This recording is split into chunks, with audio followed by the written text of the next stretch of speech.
Es un verdadero placer el poder estar con vosotros.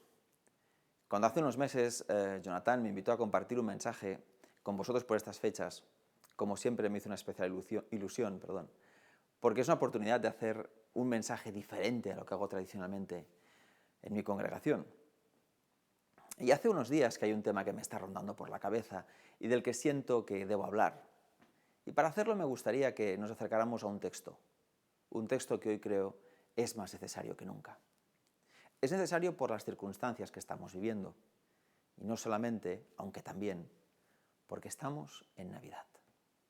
Una Navidad diferente, sin ninguna duda, estando medio confinados, con máscaras, con test de PCRs, con test de antígenos, en fin, con todo lo que queráis. Pero también con su estrella de Belén, con sus árboles, con su pesebre. En circunstancias especiales, diferentes a los que nos gustaría, pero Navidad al fin y al cabo. Y con ese elemento que nos gusta a todos, los regalos. Hoy os quiero hablar de un regalo. Y va bien con la Navidad, porque al fin y al cabo celebramos la encarnación del Cristo. Seguro que te habías imaginado que iba por ahí, ¿verdad? Que sí, que sabemos que probablemente no nació el 24 de diciembre y tal, pero Navidad nos recuerda el mejor regalo que nos han hecho. Seguramente lo olvidamos y es bueno recordarlo. ¿Qué te parece este versículo que seguro que conoces? Porque de tal manera amó Dios al mundo que ha dado a su Hijo unigénito para que todo aquel que cree en Él no perezca, sino que tenga vida eterna. Todo un clásico, pero que nos recuerda ese principio fundamental. Jesús, aquel del que celebramos su nacimiento en estas fechas.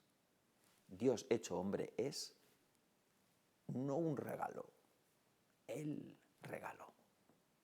Y digo bien que es el regalo, porque el regalo implica no solamente el hecho de dar, implica una intención detrás, o por lo menos lo esperamos, ¿no? Una voluntad detrás, y hablaríamos de generosidad, de amor.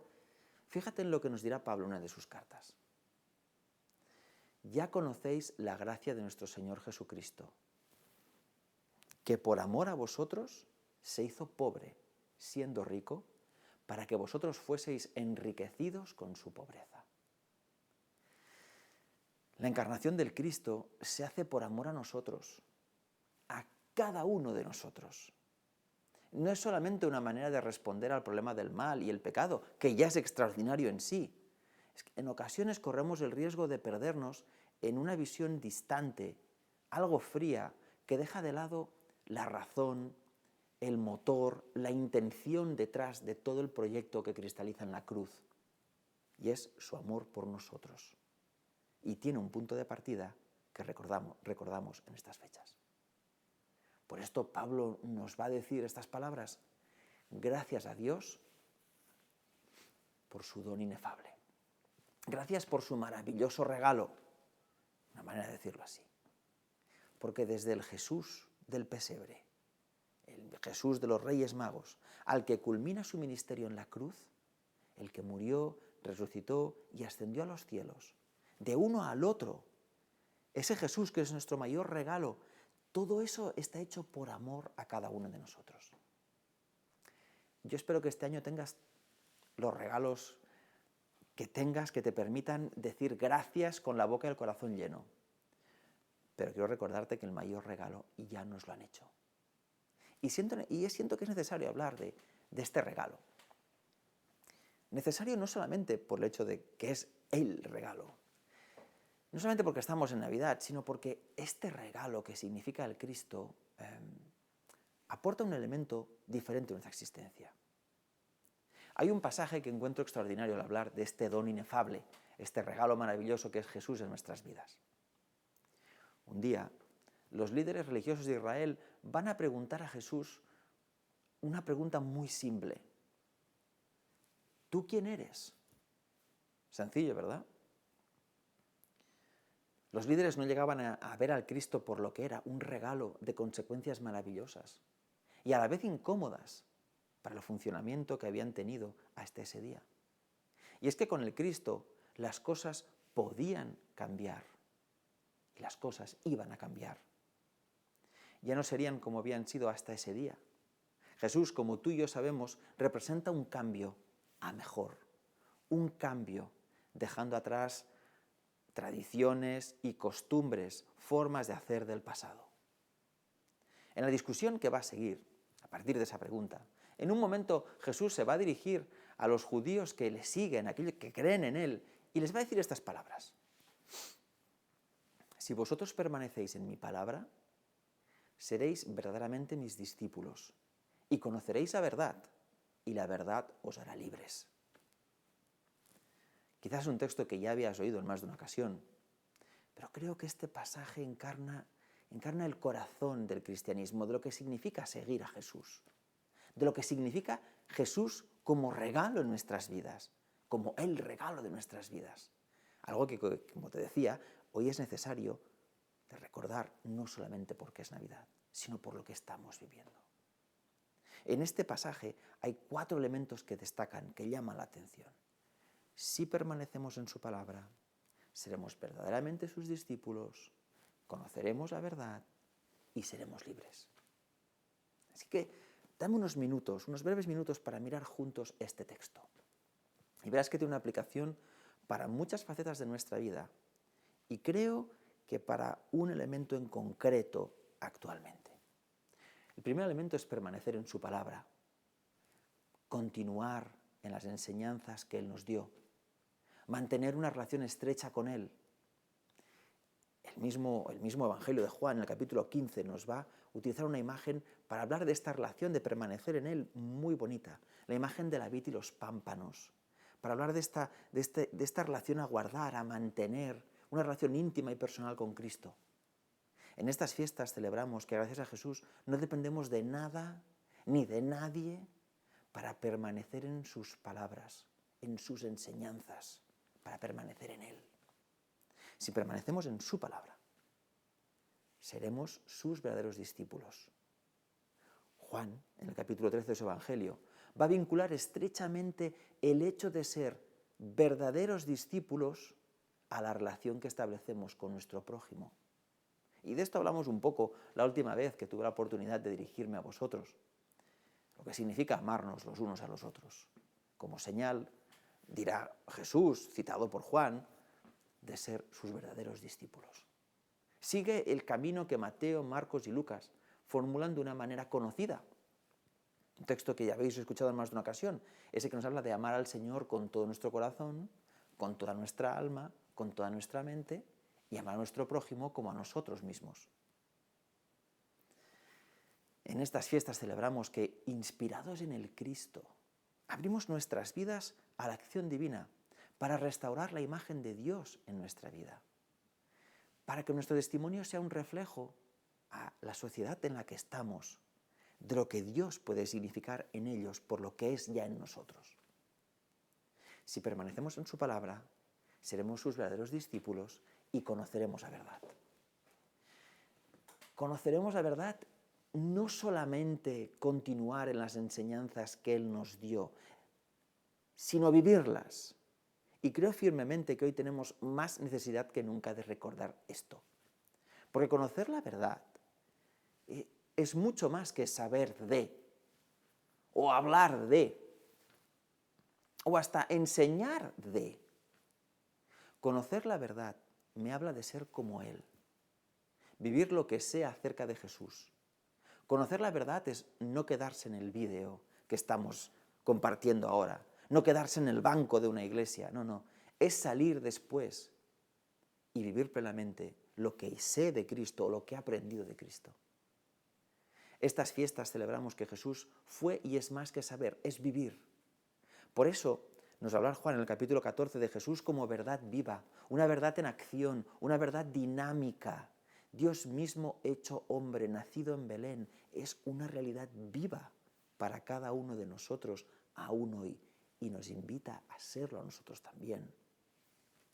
Si permanecemos en su palabra, seremos sus verdaderos discípulos, conoceremos la verdad y seremos libres. Y creo que este año 2020, esta palabra que de por sí ya es una palabra que yo creo que los españoles la amamos mucho, que la encontramos preciosa, la palabra libertad.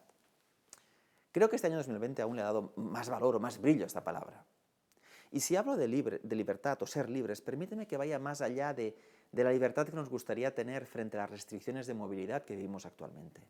Me refiero a una dimensión más pertinente, aún más grande de lo que significa libertad. Hace unos días, mientras estaba en mi día de descanso, estaba disfrutando de algo que me gusta hacer por la mañana, y es desayunar tranquilamente mirando algunos vídeos de las noticias, y en especial de la CNN. Estaba mirando estos vídeos y de repente hubo uno que me llamó de una manera especial la atención. Era una entrevista a un pastor de Tennessee, un pastor que negaba que estemos viviendo una pandemia. Y no compartía la necesidad de ponerse alguna de las vacunas que últimamente están surgiendo y las que estamos oyendo hablar. La verdad es que durante el vídeo de unos 5 minutos y medio, que podéis encontrar con mucha facilidad, el pastor en cuestión iba dando una serie de opiniones, haciendo una serie de afirmaciones que se ponían en paralelo con otras entrevistas. En fin, para mí se podría haber quedado ahí una entrevista con la opinión de un individuo con el que comparto más o menos. Mientras estaba viendo esa entrevista, me encontraba bastante neutro, la verdad, sin tomar partido. Por un lado, es verdad que reconocía que tenía todo el derecho a expresar su opinión, por otro me preguntaba acerca de la responsabilidad que tenemos siendo pastores cuando utilizamos un canal público, o cuando se nos da la oportunidad de, bien sea en nuestras iglesias o con medios como este, de compartir, enseñar, ¿cómo utilizamos esa responsabilidad? Estaba entre esos dos elementos. Tranquilamente, tomándome un té, escuchando sus explicaciones. Cuando en los últimos instantes de la entrevista le hicieron una pregunta. La pregunta venía, de alguna manera, a querer aclarar si iba a recomendar a los miembros de su comunidad que siguieran su ejemplo y no se hicieran vacunar. La respuesta para mí fue como un electroshock. Él dijo que solo esperaba que sus miembros utilizaran la Biblia y el cerebro para decidir si se vacunaban o no. Y en ese momento, este mensaje acabó de concebirse. Porque de un tiempo a esta parte hemos escuchado muchas cosas. Por ejemplo, que el COVID-19 se fabricó voluntariamente para permitir que la industria farmacéutica pueda obtener enormes beneficios. Eso lo hemos oído. O que Bill Gates está detrás de todo esto para aprovechar la vacunación contra el virus para implantar chips electrónicos y controlar a la población mundial. O que todo lo que sufrimos en realidad es a causa de las antenas 5G. Hemos oído cosas de estas, pero solo me faltaba oír que la palabra de Dios nos invita a no vacunarnos, o que como cristianos no nos hemos de vacunar. Y frente a esto no me podía callar, porque entra en abierto conflicto con una de las consecuencias de lo que Jesús significa para cada uno de nosotros y que se recuerda de manera especial en Navidad. De todo lo que oímos, de teorías y conspiraciones, hay una constante que se repite. Cada vez que hay un acontecimiento que como sociedad nos conmociona, que nos supera, las conspiraciones tienen la capacidad de aportar una explicación, una respuesta frente a aquello que nos traumatiza, aquello que nos duele, aquello que no entendemos. Sobre todo cuando los medios nos presentan a personajes públicos, científicos o políticos, que por incompetencia o simplemente, sobre todo por la complejidad de la situación que estamos viviendo, son incapaces de aportar respuestas adecuadas a la incertidumbre que estamos viviendo al ritmo que nos gustaría. Estas conspiraciones aportan una explicación, no necesariamente veraz, ni clara, ni real, pero dan una respuesta a las preguntas que nos atormentan. Una respuesta probablemente falsa, pero respuesta. Nos quitamos de encima responsabilidad. Se encuentran culpables, normalmente invirtiendo las lógicas de dominación social. Ahora son los ricos y poderosos, en este caso Bill Gates o George Soros, según otras teorías. O se invoca a unas ciertas instituciones más o menos herméticas y desconocidas, que si son los masones o los Illuminati. Estas teorías nos ofrecen culpables, nos ofrecen explicaciones. Eso sí, seguimos teniendo el mismo problema que teníamos antes. Es un mecanismo humano, no solamente utilizado por individuos en foros extraños perdidos de Internet. No, desgraciadamente no. Históricamente ha sido y sigue siendo utilizado por algunos gobernantes y políticos. Te quería hablar de esto a la luz del texto que hemos leído y el hecho de estar en Navidad. ¿Te acuerdas del texto? Si vosotros permanecéis en mi palabra, seréis verdaderamente mis discípulos, conoceréis la verdad y la verdad os hará libres. Para algunos esta verdad o esta libertad pasa por denunciar y descubrir complots en Internet. Si es tu caso, tienes todo mi respeto. Disfrútalo, es tu elección. Y decide en consecuencia. Pero hay algo que no podemos hacer y no podemos dejar que otros nos impongan. No podemos hacer de Dios ni de su palabra la excusa de nuestras decisiones. Porque Dios no nos obliga a nada. Dios no nos impone nada. Y si decimos que le seguimos, nos ha hecho libres y responsables.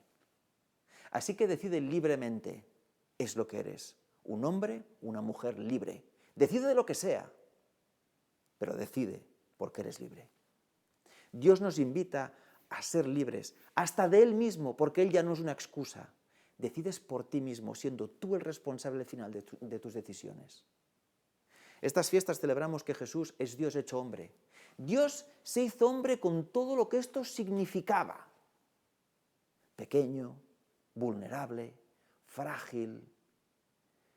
Dios hizo libres a los hombres, libres hasta para poder matarle. Estas fiestas me recuerdan especialmente que Jesús no ha venido a imponer, ha venido a respetar tu decisión. Él no te impone nada, solo te invita a permanecer en su palabra, ser sus discípulos, conocer la libertad y ser libre. Feliz sábado y felices fiestas.